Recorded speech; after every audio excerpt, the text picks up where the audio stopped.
მოგესალმებით. როგორც წინა საუბარში დაგვერდით, აქ ვისაუბრებ ქრისტეს პირველად მოსვლის მისიაზე. საუბარს კი დავიწყებ იმის შეხსენებით, რასაც იუწყება ბიბლია ქალწულ მარიამში მისი ჩასახვის შესახებ.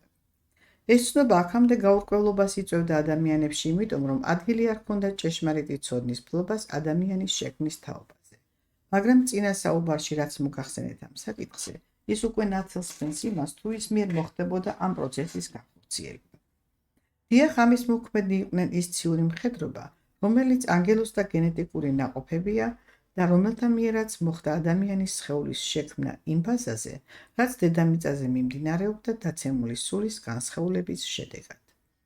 იესოს ხელოვნურად ჩასახვის მიზეზი კი ის გახლავთ, რომ მაშინ არ იყო სასულ სტადიაში საკაცობრიო მიმდინარეობის ევოლუციური პროცესი და ამიტომაც ბუნებრივი გზით ვერ მოხდებოდა ისეთი ინდივიდუალური გენეტიკური კოდის მიღება, რომლის მფლობელი სხეულიც შეძლებდა ქრისტეს სულის კოსმოსიდან მოზიდვას.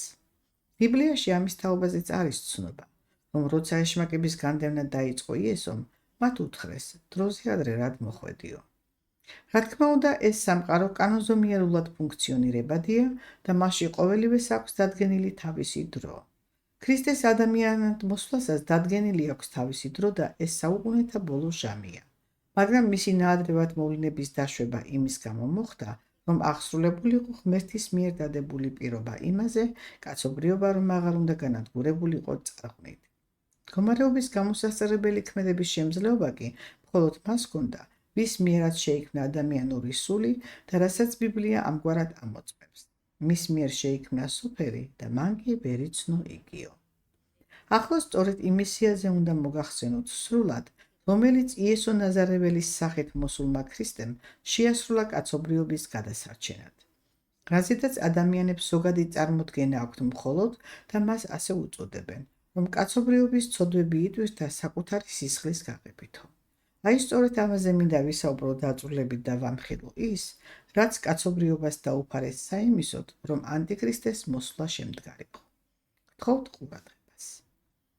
ბიბლია არის წიგნი, რომლის ცნობების პირდაპირ მნიშვნელობით გაგება არ არის საკმარისი იმის სრულფასოვნად შესაცნობად, ისი გაცხადებაც მას სურს.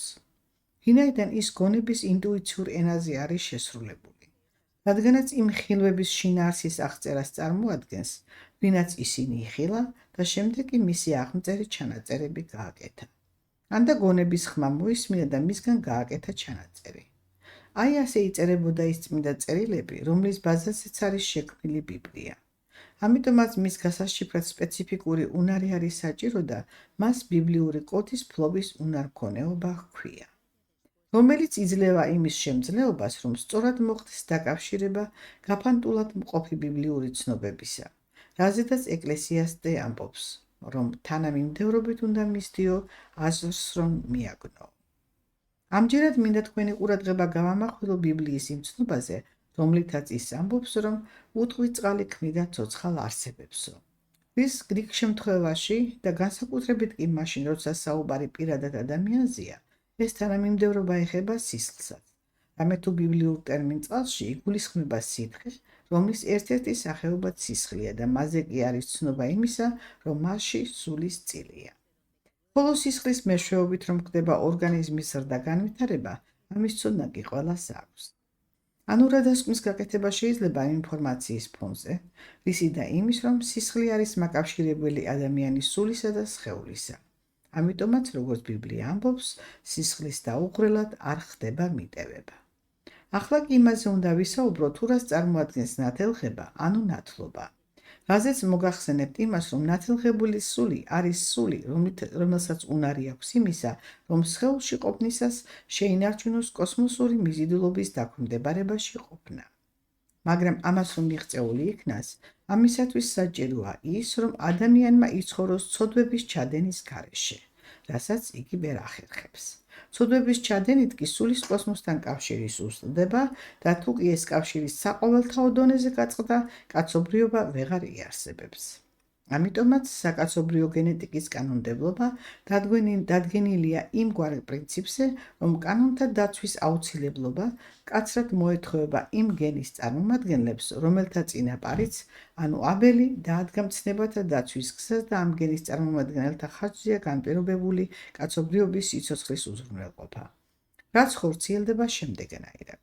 თუ ამ გენის წარმომადგენელი ცდუნდება ვინმეს გამო და კანონს დაარღვევს, მაშინ მისთვის გაცემული სასიცოცხლო ენერგიიდან წილი მიეცემა მას, ვინაც აცდუნა იგი და თანაც იმის შესატყვისად, რა კანონიც დაარღვია. და ამას ეწოდება ცოდვის წილის გაღება. რაც შეეხება სასიცოცხლო ენერგიას, ის იგივე კოსმიური ენერგიაა და ამ სამყაროს ფუნქციონირების თავისებურებებიდან გამომდინარე განიცდის გამატერიალებას და იმ ფორმით ეძლევა ადამიანს. რაშიაც იგულისხმება სახიერება, ჯანმრთელობა, ნიჭიერება, მატერიალური შემოსავალი, ოჯახური კეთილდღეობა, საზოგადოებაში სათანადო ადგილის დამკვიდრება და საერთოდ ყოველივე ის, რაც ადამიანს სჭირდება ამ ქვეყნად საარსებოდ. ანუ იმის თქმა მინდა, რომ ბედისწერის განკარგვა სარკისებულ პრინციპზე არის დაფუძნებული ისევე, როგორც ამ სამყაროს განკება. ხოლო უფრო კარგად რომ განმარტო, ასია. რაც უფრო მეტ ცოდვას ჩაადენინებენ ღვთიური გენის წარმომადგენლებს, მით უფრო კარგად იცხოვრებენ ისინი, ვინც ამას მოახერხებს. რადგან მათთვის განკუთვნილი ცოდვის წილი გაიზრდება, ხოლო ვისთვისაც განკუთვნილი იყო ეს წყალობა, ისინი კი შეჭირვებულები იქნებიან და ჩაგრულებიც მათგან, ვინც მათ შეცნობების ხარჯზე მდიდრდებიან და ფულით ყიდულობენ თანამდებობებს.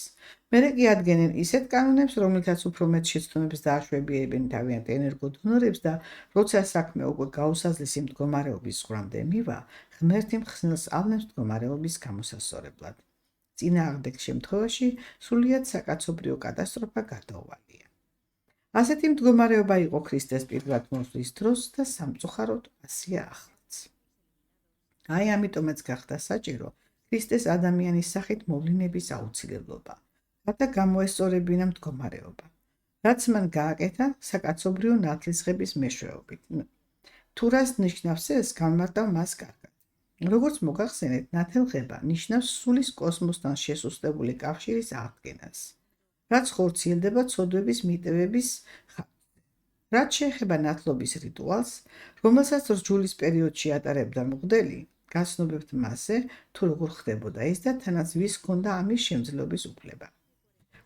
შემძლეობა. უპირველესად საჭირო იყო ის, რომ მღვდელი უნდა ყოფილიყო ღვთიური გენის წარმომადგენელი და რადგანაც უცოდველად არც ერთ ადამიანს უცხოვრია ამ ქვეყნად, ამიტომ ცხადია მასაც ჰქონდა თავისი მცირედი სისუსტეები.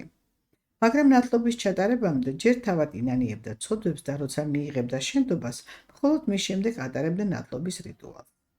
რაც შეეხება ცოდვების მონანიებაზე შენდობის გაცემას, ის მაშინ მოხდება, თუ კი ადგილი ექნება იმის კარგად შეცნობას, რომელი კანონის დარღვევასაც ჰქონდა ადგილი, გულწრფელ სინანულს მის გამო და მის გამოსწორებას შესაძლებლობის დაგვარად. ამრიგად მღვდელი ჩაიბარებდა აღსარებას და იმ შეწირული ცხოველის სისხლს აბყურებდა, რომელიც ცხოველის აღმსარებლის ჩამბარების გამოზრდილი იყო და ცხადია ის წუხდა იმის გამო, რომ თავისი ცოდვების სანაცვლოდ მოუხდა მისი სისხლის დაყვრა. მაგრამ ეს ხდებოდა რჯულის კანონმდებლობის დროს. როცა მართალია მცირედნი, მაგრამ მაინც არსებობდნენ ისეთი პიროვნებები, რომელთა სულსაც მყარი კავშირი ჰქონდა დამყარებული კოსმოსთან და თანაც ადამიანებიც ისე ზრდიდნენ შინაურ ცხოველებს, როგორც შვილებს. მაგრამ დროთა მსვლელობამ მოიტანა ის მდგომარეობა, რაზედაც ბიბლია ასე ამბობს. წინათ ღმერთი ესაუბრებოდა რჩეულებს ხილვაში და ამჟამად კი საუბრობს მხოლოდ ქრისტესშიო. რაც ნიშნავს იმას, რომ ნათლობის ჩატარების უნარშემძლე აღარავინ დარჩა და ამიტომაც საჭირო გახდა ქრისტეს სულის ადამიანში მოვლინება. რათა მისი სისხლის ერთჯერადად შეწერვის ხარჯზე მომხდარიყო საყოველთაო საკაცობრიო ცოდვების მიტევება და გაუხვებულიყო მადლი.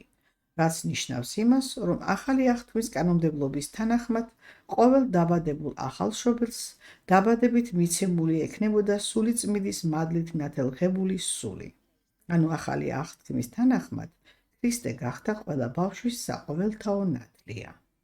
მაშასადამე ახალი აღთქმის თანახმად დაუხმებული იქნა ნათლობის რიტუალი და ცხადია ცხოველთა შეწირვაც, რადგან ის ხომ ნათლობის რიტუალის ნაწილი იყო მხოლოდ.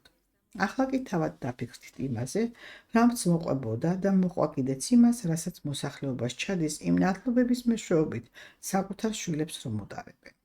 რაც სინამდვილეში არის ქრისტეს ნათლიობასა და სულიწმილის მადლზე უარის თქმა. ვიცი ძნელია იმის საწინააღმდეგოს მიღება, რა რწმენასაც საუკუნეები უმაგრებს ბრუნს, მაგრამ გადახედეთ რეალობას და ფაქტები თავად გაგცემენ პასუხს. მადლ წართმეული ბავშვებისაგან გამანიაკებულ ახალგაზრდობად ჩამოყალიბების, ბავშვთა და ახალგაზრდათა სიკვდილიანობის გახშირების და მათ მიმართ სხვა მთელი რიგი უბედურებების გამომსახველი ფაქტების ყველა კატეგორია ხომ სახელზეა და ამასთანავე ისიც, რომ ანტიქრისტეც არის მოვლენილი ამ ქმედების შედეგად. ამჯერად მეც აღარაფერს დავამატებ ამ საკითხზე, რადგან საჭირო უკვე გითხარით და საკმაოდ წლებია ვაქვეყნებ კიდეც დაწვრილებით აღმწეცხვდას ამ სიმართლის შესაძლებლობაში დასახმარებლად. მაგრამ მხოლოდ გეტყვით იმას, რომ კარგად გაანალიზეთ, რაც მოისმინეთ, რადგან ყოველდღურად უამრავი ბავშვი უბედურდება მშობელთა ამ შეცდომის გამო და ამასთანავე იმასაც განვაცხადებ, რომ ნურავი იქნება გულდაჯერებული იმაზე, რომ მას არ შეეხება პასუხისგება ჩადენილზე. ეს არავითარ შემთხვევაში არ მოხდება, რადგან საყოველთაო გაკითხვას გადის კაცობრიობა. ჩემი მისიონური მოვალეობაა სათანადო-ცოდნის გაცხადება და გაფრთხილება, რასაც ვასრულებ კიდეც. მაგრამ თქვენ ინებებთ თუ არა მის შესმენას, რა თქმა უნდა, ეს თქვენი თავისუფალი ნება. მომავალ შეხვედრამდე.